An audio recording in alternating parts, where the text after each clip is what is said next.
Sono questi qua, sono questi soli, vero?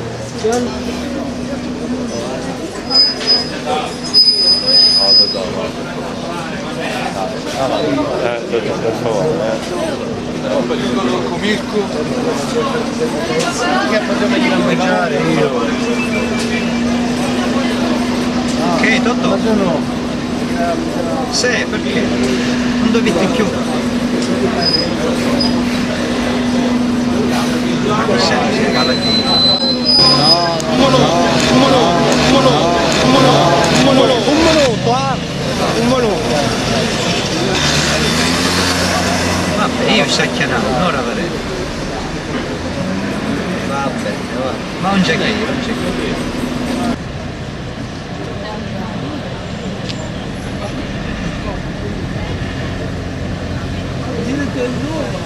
Ah, ma non mi fare a corsa, dai, non è che...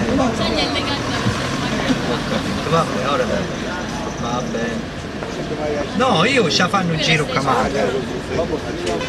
Ma chi davvero? C'è stata una Ma chi discussione c'ha? accentuata tra persone iscritte al partito, ma un battibecco a livello che... Ma ammazzate ce ne fuori? No, schiaffi no, però sono volate parole pesanti. Ho capito, grazie Toti, mi sto fermando. Gabriele, ma che succede? Maria.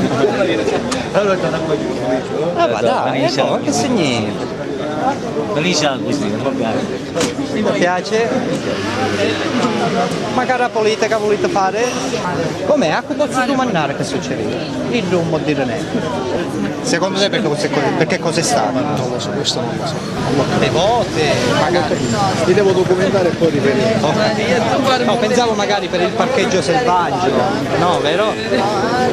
Igna, ma vero che ci può andare a battibecco? Non comment? Questo è un partito che parla, discute.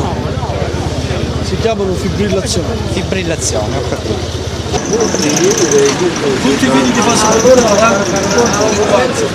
Igna, ma quando è che avremo Mattia tra le liste?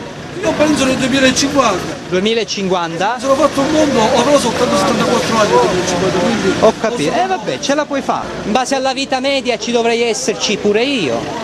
Quindi ci vediamo allora nel 2050. Ciao ragazzi. Ciao Rob. Ciao, ciao.